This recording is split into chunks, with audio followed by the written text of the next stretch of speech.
Olá, queridos ouvintes da Rádio Mundial, estamos aqui em mais um programa Caminhos da Consciência. Eu, Newton Schultz, junto com vocês, 25 minutos aqui nas ondas da Rádio Mundial, 95.7 FM e 660 AM. André no comando do som, está ali almoçando agora aqui na minha frente, mas fazendo com que tudo chegue bacaninha e redondinho para vocês. Paulo Viana aqui, rindo do meu lado, todo feliz. O programa Caminhos da Consciência hoje começando em alto astral. Vocês nem imaginam no início do programa o que eu ouço aqui dessas duas figuras.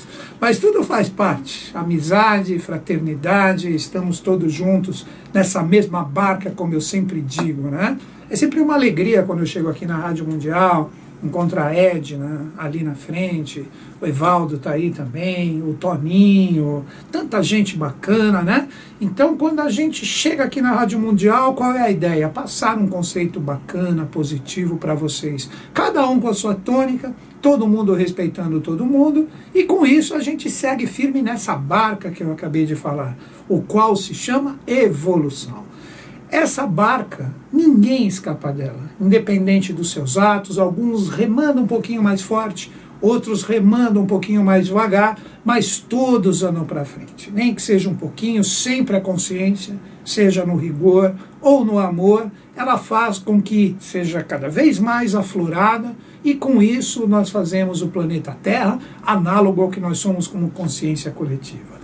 Quando a gente fala isso, né, análogo, planeta Terra em relação a nós precisamos entender que o próprio planeta Terra, que também não está completo, ele também está em plena e franca evolução, daí que nós temos todas essas grandes etapas evolutivas. Quando eu digo grande, é porque realmente no sentido de tempo, elas levam tempos, né, milhares de anos para concretizar uma determinada etapa evolutiva. Né? A Atlântida teve seus 4 grandes cataclismas, a própria Lemúria no fogo, a Atlântida na água, e a nossa etapa evolutiva também terá. Né? Talvez, tudo são possibilidades, tudo são reflexões, né? Nós não tenhamos uma grande catástrofe no planeta, como nós tivemos nos momentos anteriores que eu acabei de citar. Essa grande transformação, na verdade, que acaba impactando o planeta como um todo, representa a evolução humana. Então nós vamos nos sutilizando, né? Todos os sistemas anteriores representam consciências manifestadas em nós, e agora nós estamos despertando nós estamos rumo ao 5º princípio, o princípio angélico, que representa a mente abstrata. E com isso, nós vamos fazer com que o planeta também desenvolva essa consciência no seu sentido manifestado. Então, o rumo do nosso planeta é se tornar um planeta com uma vibração flogística, uma vibração, um fogo, diríamos assim, voltado a essas realidades espirituais de conquista que estão ligados todos nós. Então é isso, queridos ouvintes. Vamos juntos nesses 25 minutos. Hoje, antes de vir para cá, né, eu estava meditando em 2 símbolos fantásticos que, através deles, de acordo com a nossa possibilidade de tempo aqui, nós vamos desenvolver vários links ligados a ele. De quem que eu estou falando? Estou falando do hexagrama e do pentagrama, ou seja, a estrela de 6 pontas e a estrela de 5 pontas, que nas vertentes do ocultismo tem vários significados, vários nomes, várias realidades. O hexagrama é conhecido como o selo de Salomão. Quando nós pegamos as vertentes religiosas, nós vemos que a estrela de Salomão já está associada a de 5 pontas, é outra coisa, estamos falando de religião. No ocultismo, quando nós falamos o selo de Salomão, nós estamos falando da estrela de 6 pontas, como disse o próprio Eliphas Levi no ocultismo, ritual e dogma da alta magia, o próprio Papos que estava ligados a ele, Stanislas de la Guaira também, todos grandes seres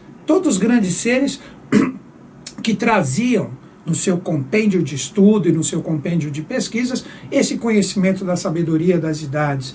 Então, quando nós falamos do selo de Salomão, que representa a estrela de 6 pontas, nós estamos falando de um símbolo macrocósmico. Vocês já vão entender essa diferença. E quando falamos do pentagrama, o pentagrama é conhecido no meio do ocultismo como tetragramaton. Então vamos entender essas diferenças. O tetragramaton, como o pentagrama, ele representa o microcosmo, ou o próprio ser humano. Daí que você tem toda a analogia dos 5, que foi o que eu comecei no início do programa falando, que nós estamos para despertar um quinto princípio, e isso que vai fazer, como consciência coletiva, o nosso planeta Terra se transformar também com essa vibração conquistada pelo ser humano. Então, como ele está em formação, ainda teremos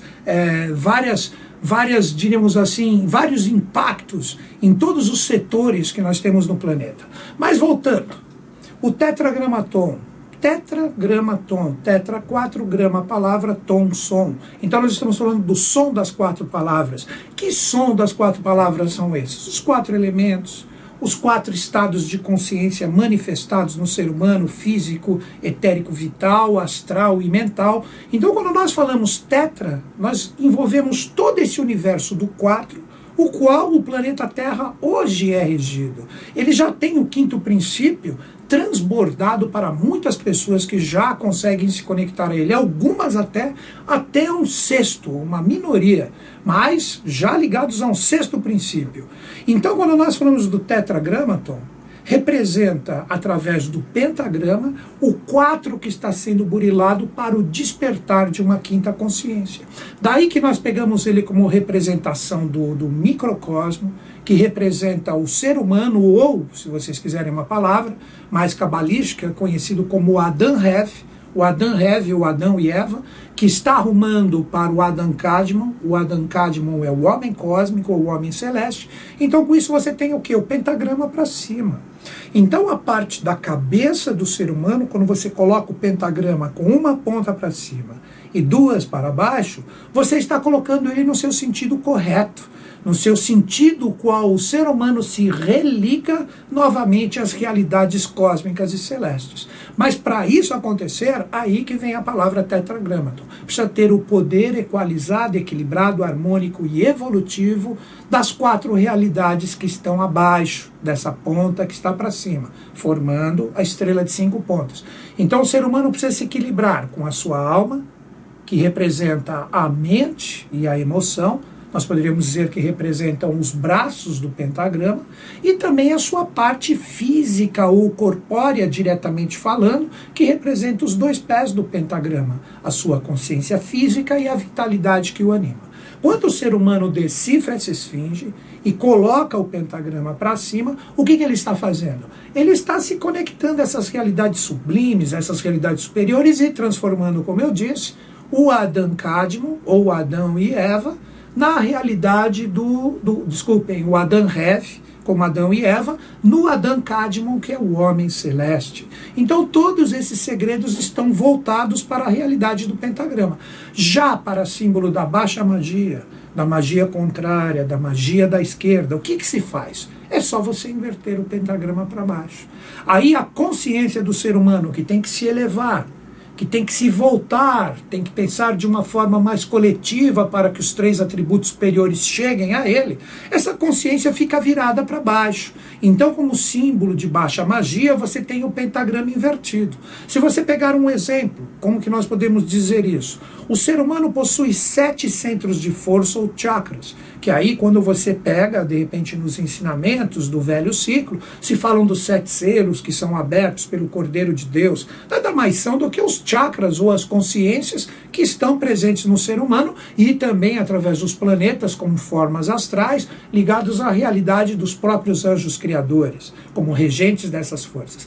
Se inverter o pentagrama para baixo, o último chakra, o chakra que representaria assim, o mais sutil da baixa magia, se torna o chakra mais denso, que é o raiz, que está ligado ao final da sua coluna vertebral. E existem 6 centros de força, vamos dizer assim, sombrios, ou 6 centros de força que, mal controlados ou mal direcionados, representa a baixa magia no seu sentido mais declarado, estão abaixo desse centro de força. Então esse centro de força, para o ser que opera na esquerda e através da baixa magia, ele representa o Sol para esses 6 centros de forças de baixo. Então quando nós temos um pentagrama, que é chamado no ocultismo de tetragramaton, nós temos ali o aprimoramento, Nós temos todo o trabalho de aperfeiçoamento que o ser humano precisa passar para cada vez mais direcionar essa ponta una para cima. E do Adão e Eva se tornar o Adão celeste ou o homem cósmico.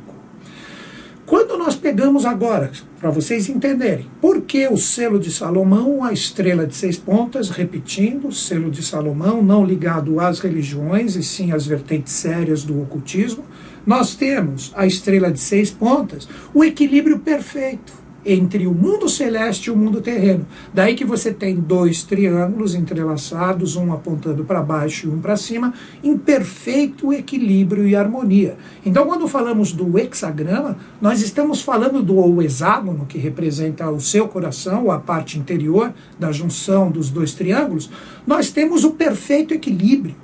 Porque não tem como você inverter. Tenta inverter um hexagrama, uma estrela de 6 pontas. Para onde você direcionar, ela vai continuar com seu padrão vibracional único. Então não existe forma de inverter.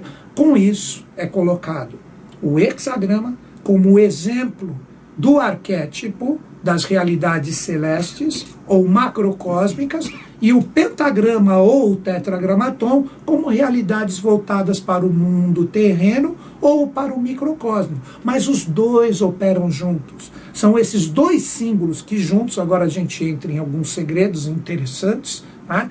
Que para quem está me ouvindo pela primeira vez, sou membro da Sociedade Brasileira de Obiose, e esse conhecimento, de acordo com a minha possibilidade de interpretação, me foi dado pelas leituras dos ensinamentos do professor Henrique José de Souza, né? Que é o patriarca da Sociedade Brasileira de Obiose de hoje, e seu filho, o nosso presidente, o senhor Hélio Jefferson de Souza, está presente, o primogênito do professor, junto de seus outros 2 filhos, fazendo a tríade, a dona Selene e seu Jefferson, a direção da nossa sociedade. Então, quando nós começamos a meditar nesses 2 símbolos, o hexagrama ou o hexágono, junto com o pentagrama ou o tetragramaton, como disse Paracelso, através desse grande ser também, grande alquimista, ser de imensa hierarquia, com esses 2 símbolos nós podemos operar as maiores alquimias, as alquimias mais excelsas possíveis no mundo humano. Mas existem alguns segredos. Vamos lá. Entrando um pouco num assunto que eu converso muito com vocês aqui, na queda dos anjos, quando nós temos a queda dos anjos, que é simbolizada de uma forma maravilhosa no arcano 16 do tarô à torre, nós temos a queda de Micael e a queda de Lúcifer. Então esses 2 seres, quando eles caem no mundo humano, provocando uma tremenda manifestação aqui, através da consciência que o ser humano, com seu livre-arbítrio, precisa desenvolver, eles se personificam com o bem e com o mal. Micael como a luz, Micael como a direita, representando o hexagrama, ou a realidade macrocósmica. Por isso que a estrela de 6 pontas ligadas a Micael, ela não pode ser invertida, ela é sempre luz. Já o pentagrama ligado a Lúcifer, representando o mal, ele pode ser invertido, se o ser humano quiser operar a baixa magia, ou, na verdade, o pentagrama invertido representa o ser humano jocoso, preguiçoso, que não quer evoluir, quer ter uma vida mais próspera, mas não estuda, não tem garra, não tem força de luta para correr atrás do que quer. Então, isso também simboliza o pentagrama invertido. Então esses 2 seres, simbolizados pelo arcano 16, com o qual você tem uma torre, um próprio arcano se chama a torre, você tem um raio caindo na cúpula da torre, ou na parte mais elevada, representa exatamente a queda hierárquica ou a queda celeste. Então essa força, quando cai ali, você vê 2 reis caindo. Quando você pega um arcano 16 sério, se você quiser ver, se você está na internet agora, me ouvindo pelo YouTube, ou se você está, de repente, me ouvindo na rádio, você pode navegar, procura aí arcano 16 de Oswald Wirth. O Paulo vai colocar esse símbolo, todo esse desenho do arcano, para quem acessar o vídeo ali na internet. É só você colocar o meu nome e o dia do programa, né, que está sendo veiculado hoje. Então aqui você tem a imagem do arcano, você vê o raio como o olho de Deus, ou como o grande arquiteto do universo, se projetando na cúpula da torre, e 2 reis caem, um coroado caindo totalmente consciente. Quem é esse? Micael, representando o hexagrama, ou o hexágono. E você tem o outro ser, é só olhar um pouquinho à direita, atrás da torre ali, desacordado e com tijolo na cabeça. Quem é esse? É Lúcifer, representando a estrela partida, ou a própria estrela de 5 pontas invertida. Então, quando você tem esses padrões, que são colocados como arquétipos no Arcano 16, que também é chamado da Casa de Deus, que não é só destruição. Quando ele representou a queda, essa queda fez a evolução para uma construção. Nós temos movimentos de construção e destruição constantes no planeta Terra, tanto no seu sentido menor, ligado às pequenas coisas da nossa vida, vamos colocar assim, como também movimentos grandes que terminam grandes impérios. Se você pegar a própria Roma como exemplo, imagina você 2000 anos atrás falando para o César que dali ficaria só ruínas. E vai visitar Roma hoje, o que você vai ter? Só ruínas. Então, quando você tem a realidade desses dois símbolos aqui, você tem todo esse trabalho de transmutação. Você tem a força celeste ou cósmica desse sexto princípio, colocado como hexagrama, inspirando o pentagrama a retornar à sua origem divina, ou seja, nós transformarmos o Lúcifer, colocado nas religiões, como mal, como aquele que atua o contrário, e realmente atuou muito. Agora, qual é a realidade? A gente colocar essa estrela para cima, e isso através do quê? Do caráter humano, através da consciência coletiva. Não adianta um estar bem e muitos estarem mal, ou vice-versa, muitos estarem bem e um mal. Então, devagarzinho, a humanidade vai rumar para esse pensamento mais cósmico, onde nós vamos ter o colóquio perfeito dessas duas consciências, ou dessas duas estrelas que se encontram, e o padrão angélico começa a vibrar intensamente no ser humano. Agora, vejam que interessante. Quando nós pegamos o próprio trabalho do Cristo, né, a gente já conversou isso várias vezes aqui, o próprio professor Ademar Ramos muitas vezes já colocou essa história para vocês. Na verdade, nós tínhamos dois Cristos, né, com o trabalho permanente da energia de fazer com que fosse arregimentado naquela região da Palestina, toda a hierarquia que estava diluída entre o povo, para que devagarzinho, né, o trabalho do Cristo fosse com que nós tivéssemos formado novamente no planeta Terra o que outrora nós perdemos e que foi nos bons tempos, nos áureos tempos da Atlântida. Verdadeiras hierarquias, reis divinos na face da Terra. E com isso, o que nós teríamos? Nós teríamos o restabelecimento do equilíbrio evolutivo no seu máximo. Então essa era a grande missão do Cristo, né? Nós teríamos, né, um trabalho em conjunto com Roma, diríamos assim, Roma representando o governo, a parte mais temporal, e o Cristo em Jerusalém, representando toda a realidade do desenvolvimento da parte espiritual. Mas, na verdade, nós tínhamos dois Cristos. Nós tínhamos um que representava o sexto princípio e um que representava o quinto princípio. O sexto princípio, conhecido como Jeffersus, esse era o nome oculto ligado a ele. Jeffersus, Jé, de Júpiter, ou Jeová, Fer, de Mercúrio, ou Hermés, e Sus, de Saturno, que representava a conjunção celeste do seu nascimento. E também nós tínhamos um Cristo, conhecido como Krivatsa, nos anais da iniciação, revelados por JHS, através do professor Henrique José de Souza, que representava o quinto princípio. O quinto princípio como a estrela para cima, já totalmente manifestado como aquele que seria o ser junto com o seu irmão Jeffersus, ou que representava a sexta estrela, os dois juntos com João Batista, representando a grande tríade evolutiva. Mas como a gente bem sabe, a humanidade não aceitou esse trabalho e nós tivemos aquele sacrifício, ou a palavra correta, como eu já falei para vocês, o deicídio do Gólgota, ou a morte da divindade através da ignorância humana, né? Então, o que ocorre? Aí também vem um outro segredo para vocês. Essas duas forças, essas duas consciências, existem muitos mitos, muitas histórias, mas que realmente procede que o Cristo retornou para a Índia. o local aonde ele foi iniciado, porque esses dois Cristos que eu falei para vocês, através dos apóstolos ocultos, José de Arimateia, Nicodemos, eles foram iniciados nos mistérios do Egito, ligado à confraria de Caleb, e o outro foi iniciado lá na Índia, naquela região de Srinagar, Lé.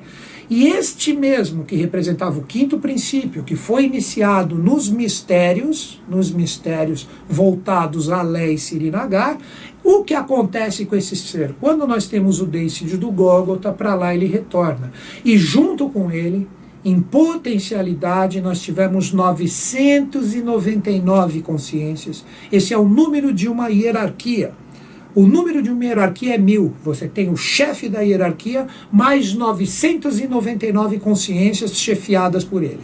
Então, 999 consciências, depois que nós tivemos aquela tragédia na região da Palestina, ligado aos mistérios do Cristo, elas se projetam ali para aquela região do Tibete. E dali, com o tempo, precisamente no ano 985 depois de Cristo, nós tivemos uma confraria ali que representaria a consciência de todas essas forças se manifestadas ali, ligado aos mistérios de Padma-Shambhava. Na iniciação de JHS ou de Obiose, eles são conhecidos como os Irmãos da Pureza ou os Banti-Jaus. E esses seres que ali estavam, eles foram chefiados por Padma-Shambhava, que também se liga a esse mistério dos 999 seres. 222 próximos a esse grande sacerdote tibetano que ali estava. Na verdade, eu não sei se ele era tibetano, nepalês, não tenho certeza a origem de nascimento. Tanto é que muitos historiadores lá do próprio Oriente não sabem o real nascimento de Padma-Shambhava. Era um ser especialíssimo, oriundo de Agartha, não tenha dúvida disso, ou do Adi. E esse ser que ali estava, Padma-Shambhava, ele tinha 222 seres junto dele. E 777 divididos em 7 mosteiros, 111 para cada, representando o trabalho de realização com isso. E Padma-Shambhava no início estava ligado à força do hexagrama, à realidade cósmica. Mas infelizmente, por desígnios da lei, devido às faltas que os tibetanos tiveram neste ano, 985 depois de Cristo, a realidade do sexto princípio sai dele e a estrela invertida, ou o quinto princípio para baixo, entra no corpo de Padma-Shambhava e sua consciência é retirada e ele fica como se fosse hibernando ou meditando numa floresta. E com isso ocorre a queda do sexo dos tibetanos que estavam representando todo o apogeu da lei naquele momento, e com isso nós tivemos o que nós chamamos, mas hoje redimidos, a queda dos Banti-Jaus, ou toda a consciência ali do Tibete, tendo que rumar para cá. E no ano 1000, começa a inauguração de vários pontos aqui no Brasil, que hoje formam o que nós chamamos de Sistema Geográfico Sul Mineiro. 7 cidades sagradas, que a primeira foi Aruoca no ano 1000, depois nós tivemos Conceição do Rio Verde, São Tomé das Letras, nós tivemos Maria da Fé, Carmo de Minas, Itanhandu e, por fim, em 1940, nós tivemos a inauguração de Pouso Alto, fechando junto com São Lourenço, que é a Nova Jerusalém, os mistérios de redenção de todas essas realidades.